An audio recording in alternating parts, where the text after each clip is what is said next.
박은숙 이사라고 합니다.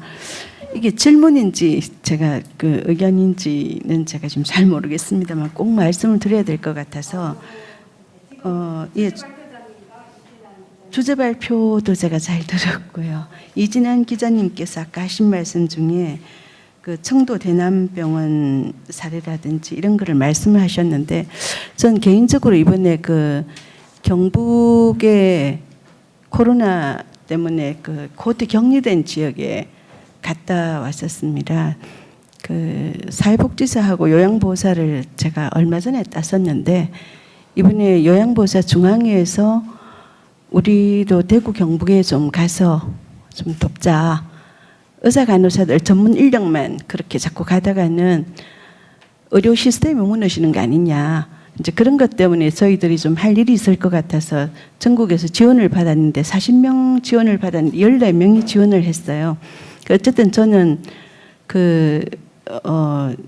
경북 쪽으로 갔었는데 가서 보니 지금 현장을 좀 많이 모르고 계시는 것 같다는 생각을 했었습니다. 보건복지부나 보건소나 심지어는 병원 경영층도 모르는 것 같아요. 안 올라오니까. 5층에서 65명이 나왔는데 제가 갔을 때는 한 40명 정도 나왔을 때였어요. 왜 이렇게 끝이 안 나는지 정말 궁금했는데 가보니까 돌봄 종사자들이 곧 격리된 상황에서는 돌봄 종사자들이 이 감염의 매개체가 될 수 있다는 생각을 했습니다. 일단 일회용 가운을 안 하고 있었습니다. 그 당시에. 그리고 이제 점심시간 식사 시간에 물을 이렇게 줘야 되는데 물을 이렇게 드릴 때는 예전에는 물병에 이렇게 드리더라도 감염, 바이러스 감염 이런 상태에서는 개인용 물병을 드려야 되는 거 아닙니까? 일회용 물병을 드려야 되는데 일회용 물병을 안 드리고 개인용 물병을 수거를 한꺼번에 쫙 수거해 와서 순서대로 물을 받아서 그 이름 써진 대로 이렇게 갖다 드리더라고요. 그러면 요양보호사들은 마스크하고 방호복 입고 고글하고 다 완전 무장을 했어요. 그러나 이 장갑에는 모든 환자들의 바이러스가 다 묻어오는 거예요. 그래서 그렇게 돌려드리니까 시간 순서대로 나오는 거지 보니 이거 끝이 안 나겠다는 생각이 들었거든요. 그런 현장을 그게 지금 노인들이 취약해서도 있고 또 감금을 통해 뭐 황폐한 상황이나 이런 것도 있지만 그런 현장의 어떤 실상들이 조금 덜 알려져 있다.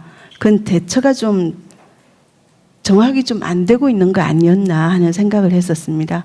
그래서 그 당시에 그걸 보건소에 제가 말씀을 좀 드렸고 중앙에도 좀 말씀을 드리고 그러면서 이분들 남은 분들은 전부 특집자 병원으로 다 모셔버리고 청소하고 소독하고 이틀 하고 2층 3층에서 올려오고 그 다음에 일회용 일회용 가운하고 장갑이 수시로 보급되는 그런 상황이 좀 됐었어요. 그게 지금 현재 나오는 상황이거나 앞으로 진행되는 상황에서도 좀 이게 좀 더 심각하게 될 때는 일반 요양원에서도 좀 예방적으로 좀 대처해야 될 그런 상황이 아닌가 생각을 합니다. 제가 대표해서 뭐 말할 건 아닌 것 같아요. 그냥 제가 아까 드리고 싶은 말씀을 좀 부연해서 말씀드리면요. 먼저 토론자분들이 너무 훌륭한 포인트를 잡아주셔서 감사드리고요. 이 커뮤니티 케어가 새로운 기술의 혁신, 또 혁신적인 기술의 도입 없이는 이루어질 수가 없어요. 여태까지 우리 보건 시스템이 나름대로 잘 돌아가고 있는데 뭐하러 굳이 이 체계를 깨면서 하겠어요. 새로운 어떤 우리 목표가 생겼고 거기에 수반되는 가능한 기술이 혁신이 이루어졌기 때문에 우리가 더 나은 걸 해보자는 거지. 뭐 서양 속담에 고장나지 않은 건 고치지 않는 것이라는 아주 보수적인 얘기긴 하지만 또한 새로운 실험이 사회적 실험이라는 건 위험을 동반하게 되는 거죠. 새로운 변화가 생겼을 때 그게 우리가 원하지 않는 변화든 원하든 계획된 변화든 간에 항상 가장 가난하고 가장 약한 사람들이 피해를 먼저 봐요. 그러니까 우리가 어떤 그 개혁이나 변혁을 주도할 때도 역시 가장 어렵고 힘든 사람이 먼저 피해를 보게 돼 있어요. 그러니까 사회의 어떤 공공선을 위해서 미래지향으로 뭔가 새로운 제도와 그러니까 기술을 도입한다 하더라도 여전히 우리 사회복지적으로 가장 취약한 분들이 피해자가 된다는 사실을 우리가 간과하면 안 된다는 말씀드립니다. 커뮤니티 케어가 또는 이제 커뮤니티 자체가 중요하다는 거거든요. 커뮤니티 케어보다는 지방이 소멸되고 있지 않습니까? 어르신만 남아 있고 어르신이 나이 들어서 저기 기대 수명, 한계 수명이 83세에서 5세에 육박하면 자연스럽게 사라지면서 사람이 돌아가시는 생애 주기가 아니고 사라지게 되는 그런 사회가 되면 어떻게 되겠습니까? 지역의 문화 전통이 없어지죠. 박물관이 급하게 만들어져야 되는데 이 박물관도 찾아올 후손이 없으면 만들 필요가 없지 않습니까? 전 이제 언어학자들하고 얘기를 해요. 지역 언어가 해체되는 것이 어떤 의미가 있는지. 일제 시대 한국 우리 조선이 그렇게 오랫동안 인고의 세월을 버틸 수 있었던 건 우린 조선인과 한민족이라는 이런 정체성이 있었거든요. 언어를 썼지 않습니까? 문화적인 어떤 그 정체성을 가지고 있었기 때문에 우리가 소멸되지 않은 거거든요. 근데 지역이 소멸되면 그러면 지역만 소멸되고 우린 남나요? 그렇지 않아요. 지역의 정체성을 갖고 지역의 언어를 쓰고 기억하고 부모님이 사시던 그 지역의 역사와 전통을 기억하는 사람이 하나하나가 살아남아야지 대한민국이 살아남는 거거든요. 그 바나나의 예를 들어볼게요. 아시겠지만 바나나 가장 많이 생산하는 그 필리핀이라는 나라에서 종자개량해서 한 가지 종류의 바나나밖에 안 만들고 다 죽여버렸어요. 근데 어떻게 됐어요? 바나나 에이즈 나왔죠? 그래서 조만간 우리는 바나나를 먹을 수가 없어요. 획일화되고 이게 뭐라 그러죠? 이제 중앙에 집중이 되면 약해지게 돼 있거든요.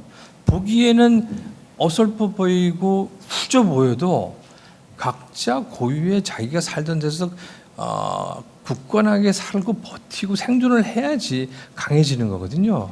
그래서 제가 커뮤니티 케어를 뭐 짧은 기간에 급하게 공부하면서 깊이는 없지만 지역에 대해서 우리가 다시 한번 생각해봐야 되는 거예요. 대한민국이 살아남기 위해서 지역이 있어야 된다는 거. 근데 지금같이 인구 뭐 저출산 정책이 나오고 고령화 나오고 하면은 지역이 다 없어져요. 여러분들 다 지역말 쓰고 지역에 있는 사람 만나면 반갑고 그리고 연대감이 생기지 않습니까? 대한민국이 하나면 그 다음에 어떻게 됐습니까? 대한민국이 미국이 되든 중국이 되든 무슨 상관이 있어요? 우리 민족의 정체성이 없어지면서 국가가 소멸하는 그런 위기까지 온다는 게 제가 가장 가슴 아파하는 그 위기 의식이거든요. 지역이 강하기 위해서는 어떤 사람들이 손해를 보고 어떤 사람이 커뮤니티 케어를 포함해서 어떤 사람들이 이익을 보냐는 그 부분을 항상 생각합니다. 정책을 할 때는 가장 약자는 늘 손해를 보고 있다는 건, 늘 vulnerable, 가장 취약하다는 거 우리가 항상 생각해야 되고요. 그럼에도 불구하고 장기적으로 그분들이 조금 참고 생존을 버티면 더 좋은 어떤 체계, 의료라도 보건이라도 체계가 생긴다는 우리 믿음이 생겼을 때 우리가 이걸 추진하는 거죠. 의사들 힘듭니다. 이거 고양이 쥐 생각해 주는 게 아니고 아까 수가 말씀하셨지 않습니까? 전 세계의 이 의료 시스템이 이 정도로 되는 데는 환자 위주의 의사들의 희생과 양보가 있어요. 그럼 우리가 항상 그걸 고맙게 생각합니다. 거기다가 질병이 이렇게 그 위협이 오는데도 불구하고 환자를 돌보고 있다는 거는 이거는 그냥 직업 윤리 의식이 아니거든요. 공동체 의식이고 사명감이거든요.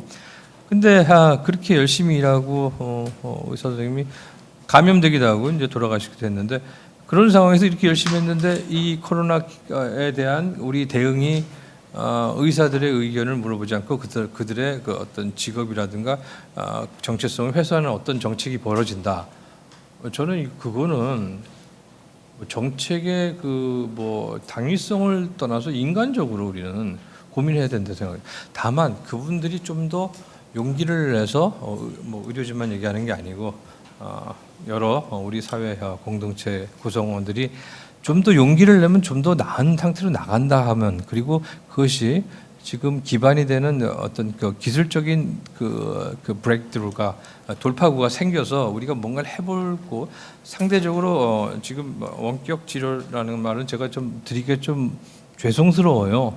그것이 어느 정도 합의되는 상태에서 말씀드려야 되지만 우리가 좀 더 옵티멀한 새로운 모형을 만들면 지역, 낙도, 그다음에 이제 어르신들이 많이 사는데 이제 의료진이 못 가지 않습니까? 그런 문제를 포함해서 해외 우리만이 아니고 해외에서 정말 열악한 거 우리가 알잖아요. 의료 체계가 정말 가난한 나라들 아프리카나 남미 지금 코로나 때문에 그분들이 돌아가시는 건 미국, 유럽하고 차원이 달라요.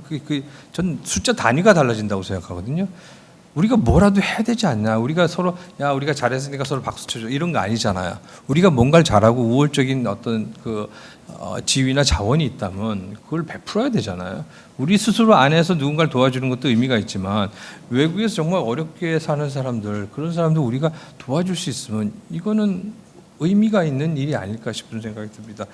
건강관리사 얘기를 이제 안 했어요. 시간이 없어서 안 한 것도 있지만 이분도 아직 이제 여론을 의견 수렴하기가 좀 어려운 상황에서 이제 어떤 분이 하는 제언을 해서 제가 담았는데요.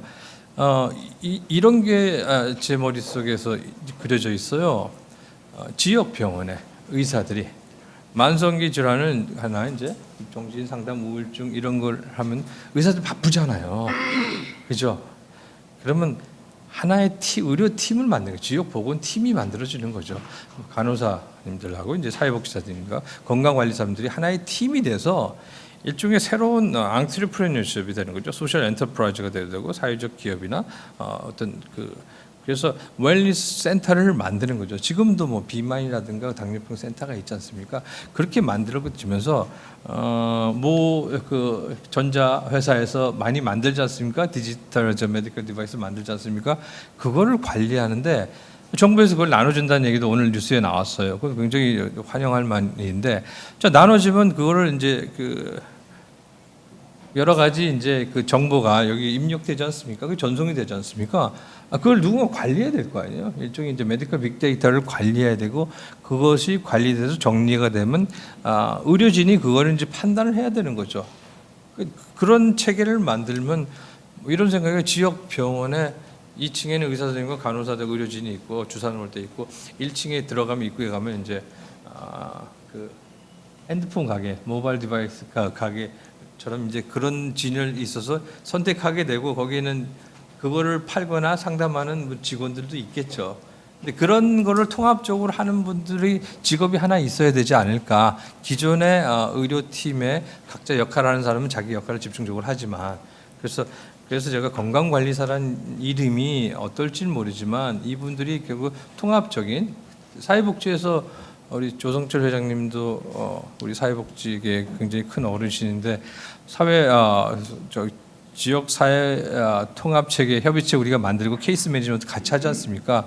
이거보다는 보다 의료 건강 쪽으로 케이스 통합 사례 관리하는 체계를 만들고 거기서 중요한 일꾼이 되는 이런 분들을 배출하고 그분들이 지역의 대학에서 나와서 의대 가기 힘들잖아요. 아무데 못 가잖아요. 공부 되게 잘해야 되잖아요. 그렇죠? 뭐 간호사도 요즘 쉬고 있는 간호사 많고 사회복지사들 많잖아요. 수십만 명이 지금 쉬고 있잖아요. 그분들 다시 일하는 것도 중요하지만 지역에서 대학에서 건강관리사를 배출해서 인턴을 보내고 취업시키고 이래서 새로운 직업이 창출되고 그러면서 뭐라 그러죠? 이제 메디컬 디바이스 이게 새로운 기술 혁신이 보다 옵티멀하게 안정화되는 체계로 나가는 이런 체계가 커뮤니티 케어에서 뭔가 의미 있는 거 아닐까 이런 생각을 해봤습니다. 주위에 의사 선생님도 좋은 분들 되게 많아요. 항상 아프면 아쉬운 사람이 의사잖아요. 근데 전화하면 사실 비슷한 얘기예요. 죽지 않아요. 시간 되면 병원 가세요. 이거거든요. 한국의 의료 체계를 믿어요. 그렇죠? 불안하잖아요. 그죠? 아까 사공 교수님이 불안 얘기했는데 그냥 내가 열심히 공부해서 내 몸을 공부를 해야 되는 거죠. 지금 현재 어떤지 체크를 해야 되는 거죠. 혈당 체크하고 뭐 해야 되는 거. 뭐 나노 주사기가 나오면 패치로 붙이면 주사도 된다니까 그런 우리 기술 혁신 시대 살면서 그 이용 안 한다는 것 자체도 이게 모순적인 거죠. 저는 유엔 생물다양성 한국협회 이음이라고 합니다. 오늘 말씀 잘 들었고요. 황 교수님께 제가 질문이 있는데요. 물론 소외계층도 굉장히 어렵습니다. 코로나로. 그런데 지금 사실 코로나로 전 세계가 어렵고 또 사업하던 분도 어렵고 그동안 사회활동을 열심히 하고 건강한 사람도 어렵습니다. 근데 이제 지금 약간 그 한쪽으로 치우쳐서 이렇게 말씀을 해주시는 것 같아서 조금 안타까운 부분이 조금 있습니다. 그리고 가장 저희가 국민들이 두려워하는 게 사실은 적을 모르는 전쟁을 하고 있다는 거거든요. 지금 그 보건복지부에서 오신 임 팀장님도 아직은 뭐를 확실히 어떻게 계획을 해야 될지 모른다 이렇게 말씀하셨거든요. 우리가 싸울 적을 확실히 알면은 사실 이길 확률이 많은데 지금 바이러스라고 보이지도 않는 거를 가지고 이렇다고 그러고 저렇다고 그러고 굉장히 두려워하고 있습니다. 그리고 그 저희 국민뿐만 아니라 세계인들이 백신을 원하죠. 근데 제가 그 한국 마이크로바이옴 협회를 그 창립해서 공동 대표를 하고 있는데 바이러스나 미생물에 대해서 알면 알수록 사실은 우리가 걔네들하고 공존을 하고 있습니다. 그래서 우리나라 한국인들이 조금 더 건강한 것 같다. 발병이 돼도 사망률이 적은 것 같다고 하는데 실질적으로는 그 옥시 그 살균제 사건이 있죠. 예, 가습제 살균제 사건에서 저희가 이게 미생물을 죽이려고 하니까 오히려 우리가 죽더라. 그러니까 살균이나 항생이 결국은 해답이 아니었다.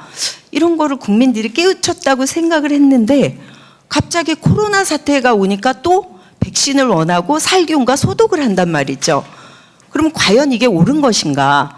지금 미국에서는 막 폭동이 일어나고 물론 도화선은 다른 것이지만 국민들이 너무 오랫동안 사회적 거리를 두고 이렇게 다 갇혀 있으니까 그런 그 분노가 분출한 거라고 보거든요. 그러니까 우리 한국인도 잘 참고 좋은 국민성이 있지만 언제까지 이거를 잘 참고 국민한테 사회적 거리를 두고 한다면 이게 얼마나 갈 것인가 사실 걱정이 많이 됩니다. 그래서 지금 사태에서는 제가 코로나 19 하는 게 그 소리를 듣는 게 스트레스입니다. 그래서 이제부터는 코로나 119 코로나를 뭔가 해결하는 방안 이런 것들을 정부나 지자체나 또는 여러 지금 여기 모이신 분들이 단체에서 어떤 119의 입장에서 한번 이거를 좀 해주시고 문자가 자꾸 어디에서 확진자가 나왔다 어디 떼댕 하는 거 굉장히 두렵거든요. 그러니까 오히려 그 문자보다 우리가 안심할 수 있는 어떤 정확한 정보 또는 그거를 극복할 수 있는 방법 또 우울증을 해소할 수 있는 어떤 안내문 이런 것이 와주면은 오히려 정신 건강에 좋지 않을까 하는 생각이 좀 듭니다. 예, 국민의당의 정중규인데요. 제가 이번에 코로나 팬데믹 보면서 슬픈 사실이 전 세계적으로 아시겠지만 요양병원의 노인들, 그분들이 많이 돌아가신단 말이에요. 그런데 이게 지금 인류는 지금 최장수 시대를 맞잖아요.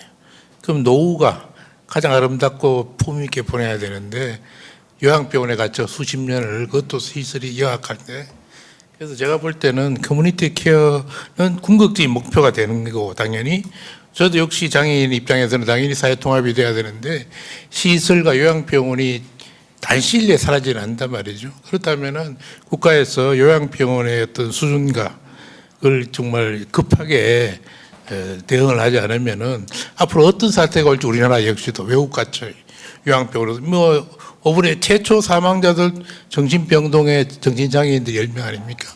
예, 그런 사태가 올 수 있으니까 커뮤니티 케어는 궁극적인 우리가 도달의 목적이고 목표고 지금 시급한 거는 그런 시설들에 대한 개선이 필요하다고 저는 보고 있습니다. 네. 저는 그 한국요양보호사중앙회 회장 입장에서 이번에 코로나 사태 직접 참여도 해야 되지만 또 우리 복지부의 그 어떤 권고사항 또 공고문을 보고 전국적으로 우리가 많이 홍보도 하고 자원봉사 참여할 것을 홍보도 많이 하고 많이 애를 써봤습니다. 그런데 그 결과가 제가 문제점을 여기서 지적하기는 그렇지만 항명진 우리 발표자님께서 교수님께서 발표한 거 보면은 커뮤니티 케어의 그 역할에 실제 환자 이번에 코로나 사태에서 요양보호사 선생님들 전국에 홍보를 해도 준비가 안 돼가 있다 보니 교육은 감염성 예방해가지고 교육은 많이 시켰지만 구체적으로 더 디테일하게 교육이 안 되다 보니까 어떤 방법을 어떻게 해야 될지 복지부 공급은 막 계속 안내를 했지 정말로 당황했고 많은 문의도 오고 했는데 그 현장에 가셨던 분조차 중앙에 항의를 하고 그 매뉴얼대로 지자체 보건소나 지자체에서 관리가 안 된 것, 중앙부처와 지자체 보건소 연락이 안 되는 것, 시스템이 그게 공유가 안 되는 부분에 대해서 항의가 들어갈 때 참 난감했습니다. 그래서 오늘 이 자리에서 제가 느끼는 거는 코로나 사태 지역보건과 커뮤니티케어 역할과 정말 유익한 이게는 과제였습니다. 그 때 맞춰서 우리 선진복지 우리 이정수 회장님 참 잘 맞춰주셨는데 이걸 더 개선하기 위해서는 이 제도가 요양보호사의 역할에 대해서 18년 동안 국회에서 외치도 제도가 개선되지 않습니다. 이제 사태는 터졌고 참여해본 문제점은 드러나고 항의는 받고 이래서 제가 오늘 이 자리에서 항명진 발표자님과 우리 보건복지부의 임강석 팀장님께 거듭 당부드리고 싶습니다.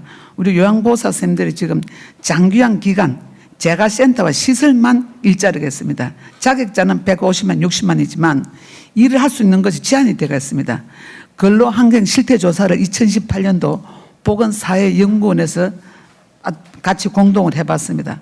다 일자리 병원 경력이 몇 년으로 경력이 나와 있습니다. 병원 경력이 몇 년 동안 근무했는지 그게 설문조사에 나와 있었는데 요양보호사는 병원 경력이 전혀 있을 수가 없었습니다. 왜? 제도적으로 들어갈 수가 없었기 때문에.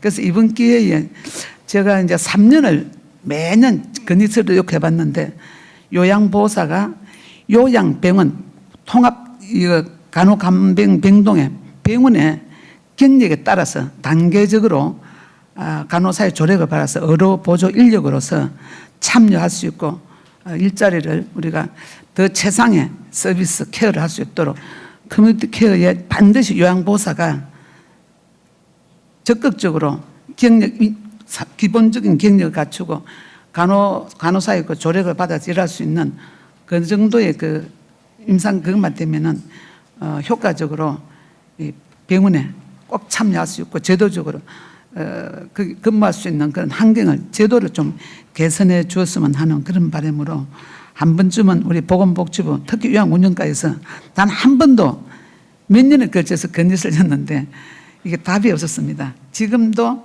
현재도 지난주에 이어서 우리 임강석 팀장님 그 본부에도 건의서를 냈고 운영과도 건의서를 냈는데 아직 답이 없습니다. 그래서 오늘 제가 이 자리에 참여를 하게 됐는데 예. 한 번쯤은 재점검했으면 좋겠습니다. 예. 정준규 위원장님 말씀은 저한테 어떤 의미가 있는 질문인 것 같아서 제가 말씀드릴게요. 그 시설이 한번 도입돼서 벌써 10여 년이 지났으면 12년쯤에 몇 년이요? 12년째 제가 10여 년이라고 그랬습니다. 12년이 안 그래요. 어쨌든 감사합니다. 고쳐주셨어요. 시설이 이렇게 시설 위주로 전개됐는데 이게 하루아침에 고칠 수 없는 거죠. 그러니까 그거를 고치는 게 답이냐면 그것도 잘 모르겠습니다.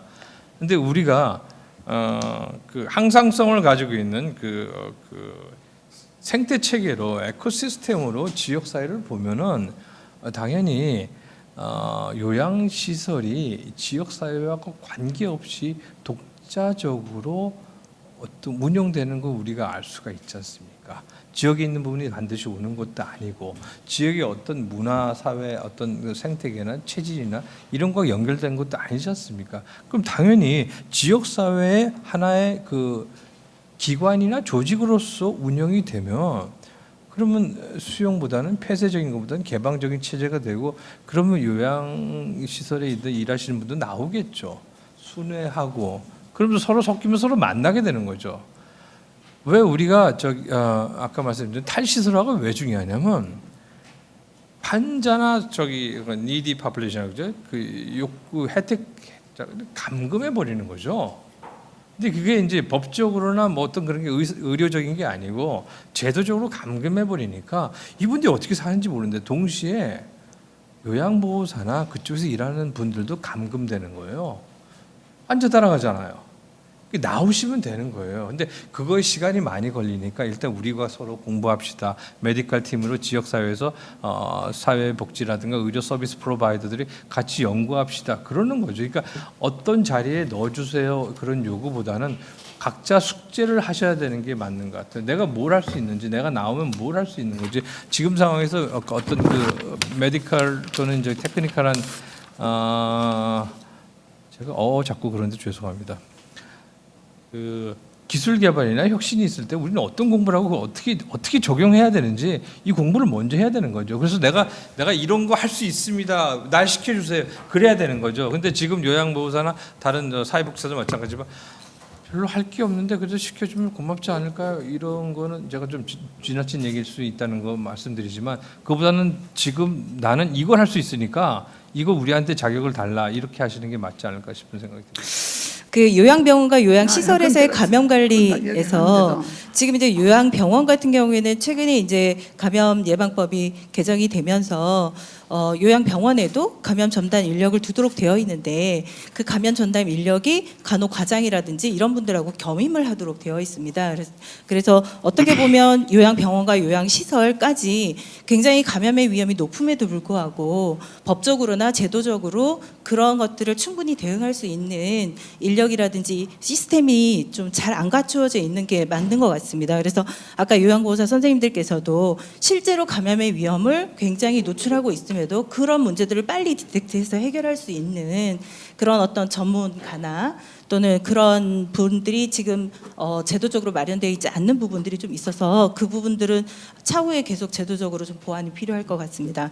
그리고 시군구 차원에서 좀 보자면 보건소의 방문간호사분들은 기존의 그 방문간호 대상자이신 분들, 즉 만성 질환을 갖고 있지만 비요양 대상자이신 분들, 그러니까 거동이 가능하신 분들 이런 분들을 대상으로 전화 방문이라든지 이런 것들을 지속적으로 관리를 했고 그리고 나서 뭐 조금 건강에 이상이 있다거나 이런 경우에는 또 직접 디텍트하고 이런 업무들을 하셨을 텐데요.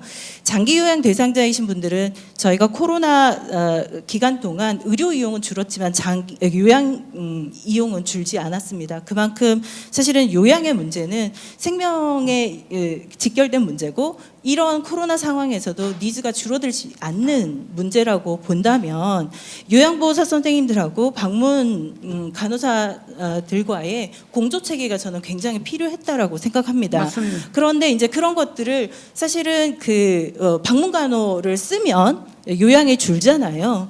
그런 어떤 문제들 때문에 사실은 방문 간호가 필요함에도 불구하고 적절하게 연결이 안 되거나 이런 부분들이 있어서 이런 사태들 같은 경우에는 실제로 뭐 수가라든지 이런 거 좀 나중에 좀 생각하고 방문 간호와 방문 요양을 연결해서 모든 요양분들 대상자 분들에게 방문 간호 선생님들이 들어갔었어야 저는 된다라고 생각합니다. 그러니까 이런 부분들이 조금 빨리 좀 제도적으로 갔었으면 좋았을 텐데라는 아쉬움이 있고요. 그다음 통합케어 창구에 간호사들이 배치되어 있는데 이분들이 보편적인 어르신 관리들을 쭉 해왔을 거라고 생각합니다. 그런데 이분들이 지역 주민과 협력해서 뭐 동사무소 직원이라든지 아니면 지역의 통반장 이런 분들하고 협력 체계를 좀 구축을 해서 이웃의 안부를 묻거나 그다음에 그 이렇게 증상이 진행되는 분들의 조기 발견 이런 부분들이 좀 진행이 됐었다면 어땠을까라는 생각을 저는 좀 해봤습니다. 그래서 이번에 저희가 코로나와 관련해서는 굉장히 메디컬리 굉장히 잘 대응했다라고 생각하지만 조금 더 우리가 생각해 본다면 지역에서 어르신들이 또는 취약한 분들이 잘 살아가실 수 있게끔 한다면 하기 위해서는 전방위적인 기존에 있었던 어떤 인력들 아까 건강관리사 이야기 해주셨는데요. 저는 새로운 걸 자꾸 만드는 것보다는 기존에 있었던 인력들이나 기존에 있었던 시스템을 어떻게 하면 효율적으로 풀리 가동할 수 있을 것인가라는 고민을 했었으면 좋겠다는 생각합니다. 이상입니다. 네, 예전에 한국 사회복지협회 회장을 했습니다. 또 최근에는 이제 물론 사회복지와 생명의 소중함은 상호 연결이 되기 때문에 생명운동을 하는데 오늘 특별히 우리 한 교수님이 새로운 영역의 건강관리사 제안한 것은 우리 방금 간호협회 정책 의장님 매로 새로운 것보다는 현 제도를 좀 더 보강하는 것이 어떨까 저도 그 공감을 하고요. 그다음에 이제 오늘 우리 사공정 교수 선생님 말씀이 굉장히 우리가 듣고자 하는 얘기예요. 지금 2차 팬데믹이 올 때 이걸 어떻게 대응할 거냐. 정말 감히 상상은 하기 싫어요.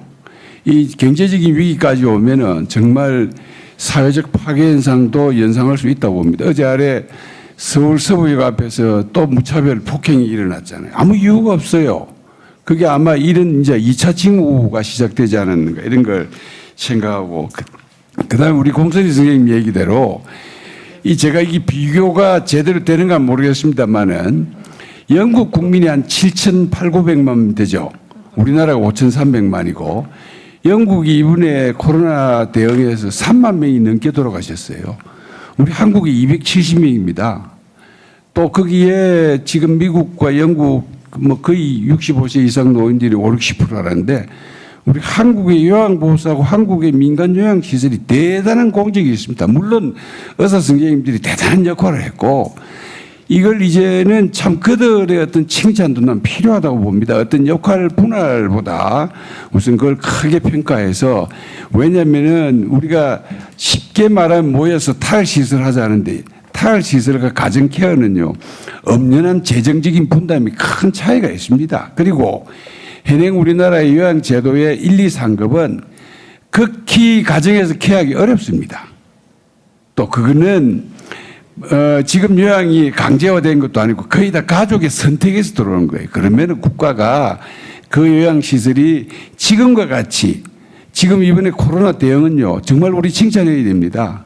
270여 명이면요 돌아가신 숫자만 갖고 우리가 얘기하는 게 미안하지만은 그러나 과학의 통계가 근거니까 얼마나 중요합니까? 그 점에 대해서 우리 임 팀장님도 오셨으니까 우리 보건복지 대책이 민간 분야에 이런 어떤 큰 실적도 있다. 그런 말씀 좀 해주시고 탈시설이라는 말이 나오면은 힘들게 현장에서 일했던 사람들이 굉장히 참 뭐라 그럴까 죽으라고 일해놓고 결국은 우리 미래가 탈시설이냐. 탈시설과 수용시설을 병합해야 됩니다. 필요에 따라서. 그게 우리가 건강한 사회지. 우리 특히 우리 국민정책위 여장도 오시는데 장애인 시설이요. 특히 중증장애인은 시설이 부족합니다. 시설이 부족해요. 왜냐면은 특히 내성마비 같은 거는요. 케어하는 기술을 배우지 못하면 앉지도 못해요. 그 선진국에는 그런 아이들은 국가가 응용하는 시설에 내 비용으로 다 위탁을 하잖아요. 그런데 어느 날 무조건 탈시설 하니까 그 속에서 죽으라고 사회복지적 사명을 가지고 일한 분들에게 너무 큰 상처를 주는 것도 있다. 그래서 우리가 이런 정책적인 토론 때는 우리 토론자님들도 한번 크게 검토해 주시고 특별히 우리 오늘 제일 중요한 우리 사공 선생님의 이 2차 팬데믹이 올 때 이제 쉽게 말하면 10월 10월과 11일에 우리 나이 많은 어른들이 굉장히 우려합니다. 또 그리고 뉴스 첫마디에 전부 다 노인의 기저질환 샀는데 그걸 그냥 방송하는 것이 옳으냐. 물론 방송은 필요하기입니다만은 그런 데 대해서도 우리가 정책적으로 대응하는 방식이 좀 있으면 좋지 않겠는가. 제가 뭐 코멘트하는 형식은 아닙니다만은 너무 필요한 주제를 오늘 설정한 것 같고 특히 열악한 환경에서 일하는 요양보호사들 오늘 우리 원장님이 오셨는데 회장님이 그분들도 우리 사회가 칭찬을 해야 됩니다. 일본은 가면 지금요 개호복지사들이 60%가 그 나라 사람들이 아니에요. 흑인들이 있어요. 그래도 우리 민족은요 우리 민족끼리 그 노인들을 케어하고 있다는 거 이게 칭찬해야 됩니다. 그래서 그들을 위로하고 더욱 더 적극적으로 케어할 수 있는 그런 사회적 환경이 만들어져야 되지 않을까. 제 말이 맞는가를 모르겠습니다. 고맙습니다. 네. 정신의학적 차원을 이야기하면 뭐 굉장히 많은데요. 사실 오늘 또 제가 말한 차원은요. 기존 그 현대학적 차원을 넘어서 정신인문학적인 차원이었고요. 좀 더 말씀을 드리면 우리가 의학적 차원과 인문학적, 진행문학적 차원을 떠나서 통합적 거시적 관점에서 봐야 되는데요. 제가 딱 한 개만 말씀을 드릴게요. 실제로 우리 4차 산업혁명의 기술은 우리 앞에 바로 와 있습니다. 다만 이것이 일상화되지 않았을 뿐인데요. 코로나19는 4차 산업혁명의 기술을 일상화시킬 겁니다. 여기 적응해야 돼요. 여기서 지금 중요한 것은요. 선생님들이 대부분 이제 제도를 바꾸어 달라고 그러잖아요. 제도가 잘못 바뀌어져. 이게 공무원 우리 정부에서 오셨는데요. 제도가 잘못 바뀌어지면요. 더 악화됩니다. 전체적으로 보자면 규제가 되고 제한이 되고 구속이 되는 겁니다. 예를 들면 이런 거예요. 지금 요양원과 그 요양병원 같은데 저는 탈실수라 다 좋습니다. 그러나 현실을 생각해야 되는데요. 당장 코로나19가 돼버리면 이 요양원의 간격을 띄워야 되잖아요. 그러면 사실은 거기에 대한 사회적 비용이 안 되잖아요. 안 되면 요양병원이 망하고 요양원이 망하면 그럼 거기 취직해 있는 의사도 망하고 간호사도 망하고 용의사도 다 망하는 거예요. 그래서 이 제도를 요구를 할 때 이 통합적으로 보지 않으면 우리가 우리 목을 옥죄는 것이 아니라 그게 국민의 목을 옥죄는 거거든요. 그래서 사실은 어떤 특정 정부를 이야기하는 게 아니고요. 정부들이 어떤 이야기를 듣고 많은 걸 하다가 오히려 실제로 해보니까 원래는 이제 대구에서 서울을 가는 서울행 기차를 타야 되는데 실제로 잘못해서 반대로 가는 경우가 굉장히 많거든요. 이 점 굉장히 조심해야 된다 말씀을 제가 이거는 정신과의사 차원이 아니라 이거는 굉장히 중요한 문제다. 잘못 제도를 해버리면 이거는 굉장히 규제가 되고 문제가 될 수 있다. 제도를 바꾸지 말자는 이야기는 절대 아니라는 말씀을 올립니다. 네, 저는 드릴 말씀이라기보다는 약간 오해할 수 있는 부분이 있으신 것 같아서 그 약간 탈시설화 이야기인데요. 그 탈시설화는 사실 이제 그 서구 사회의 맥락하고 우리나라 맥락이 조금 다르기 때문에 아마 서구에서는 이제 시설이 발전을 했다가 거기에서 이제 탈시설하는 그 과정이 어떻게 보면은 자연스럽게 나온 과정인데 우리나라는 사실 아직은 뭐 그렇게 시설이 그 충분하다고 보기는 어렵 정도라고 생각합니다. 그래서 그 탈시설화라고 해서 무조건 뭐 시설 보호가 필요 없다. 혹은 뭐 그것이 뭐 문제가 있다 이렇게 지적하는 게 아니라 사실 시설을 가야 되는 경우는 우리의 선택의 문제가 아니라 아마 필요하신 분들은 가실 겁니다 아마. 근데 이제 지역사회 통합돌봄에서 이야기하는 이제 탈시설의 의미는 불필요하게 그 지역에서 충분히 생활하실 수 있는 분들이 대안이 없기 때문에 시설에 가는 거를 좀 막아보자는 이야기지. 그 시설 보호 자체가 불필요하거나 악이다 이렇게 얘기하는 건 아니라는 걸 좀 정정하고 싶습니다. 탈시설화 말씀하셨고요. 아까 요양보호사하고 간호사 선생님 말씀하셨는데 저도 동의를 해요. 제가 혹시나 요양보호사의 노력을 덜 취하했다면 그건 제 잘못이고요. 당연히 지금 코로나 사태, 특히 대구에서 제가 인터뷰한 분을 보면 좀 피눈물 나는 노력을 했어요. 사람들이 잘 안 알아준다는 것이 더 억울할 수도 있는 거고요. 간호사 선생님들 사실은 생각보다 그 일자리 없는 분들 많더라고요. 그분들이 이제 웰니스 케어라든가 이런 그 건강 관리할 수 있는 일에 좀 더 투입되는 거, 근데 의미가 있다고 생각하고 다만 라이센스나 트레이닝은 조금 바꿔야 되지 않을까 싶은 생각합니다.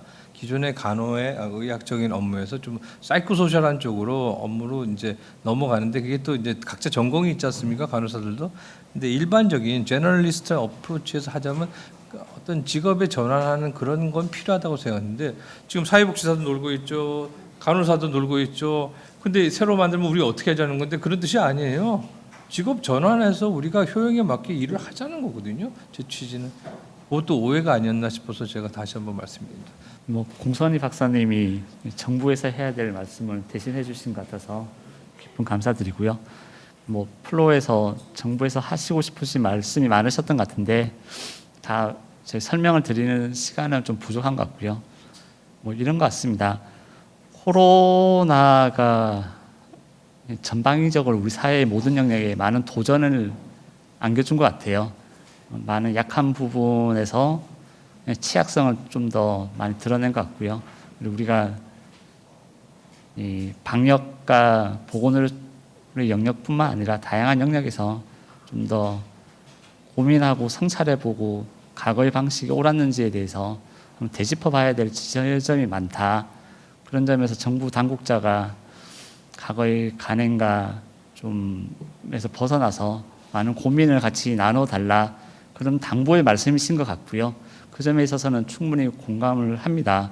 그리고 이 코로나에서 그나마 효과적으로 우리나라가 대응을 하고 있는 게 뭐 많은 국민들이 또 감사의 말씀을 전하고 있는 게 뭐 무엇보다도 의료진들의 헌신적인 노력 덕분이고요. 그뿐만 아니라 국민 개개인이나 그리고 현장에서 위협과 두려움 속에서 많은 맡은 바 직무와 그리고 그걸 벗어나서 노력하고 계신 분들의 노고와 헌신을 뭐 정부뿐만 아니라 우리 누구도 몰라보거나 그러지는 않을 겁니다. 다만 뭐 너무나 급변하게 많은 사건들이 일어나고 있어서 그거를 언론이나 정부에서 일일이 감사의 말씀을 개별적으로 드리지 못하는 게 좀 아쉬움이지, 그걸 몰라서 그러지는 않았다는 거는 분명한 것 같습니다. 예, 그거 점은 꼭 뭐 후대에서 그리고 우리 지금 시대를 살고 있는 우리 구성원들이 모두가 기억할 수 있도록 좀 더 우리가 되짚어보는 시간이 필요할 것 같네요. 예, 이상입니다. 예. 우리가 이 코로나를 맞이해서 우리 대한민국이 정말 대한민국 국민이 잘 몰랐던 사실을 알았습니다. 대한민국이 얼마나 위대하고 세계에서 주목받고 또 신뢰를 하고 있는지 알게 되었습니다. 우리가 K-방역이라는 신조어가 생겼고요. 앞으로 K-방역 쪽에 국가 경쟁 산업이 발달하고 국가 신뢰도를 높이는 그런 계기가 됐는데, 이런 일을 할 수 있도록 해주신 정부, 우리가 노고에 우리 정부 대표로 또 오셨으니까 박수를 한번, 또 앞으로 더 잘해달라는 취지에서 박수를 한번 드리시죠. 예, 정말 감사드리고요. 오늘 장시간 이렇게 참여해 주신 것을 감사드립니다. 또 우리가 앞으로 이런 더 코로나 사태와 관련해서 재정 문제라든지 또 이런 오늘 정말 정말 중요한 주제를 다 못 다뤘거든요. 그래서 우리가 또 이런 거를 또 한 번 더 이렇게 할 수 있도록 노력해 보겠습니다. 여러분 참석해 주셔서 감사합니다. 부대 가셔서 손 잘 씻고요. 뭐 이렇게 여기 가서 무슨 사고 있었다는 소리 안 들게 개인 위생 좀 잘 해주시길 바라겠습니다. 여러분 감사합니다. 네, 이것으로 코로나 사태의 지역 보건과 지역 커뮤니티 케어의 역할과 전망 토론회를 마치겠습니다. 여러분 긴 시간 집중해서 토론회에 참석해 주셔서 감사드립니다. 안녕히 가십시오.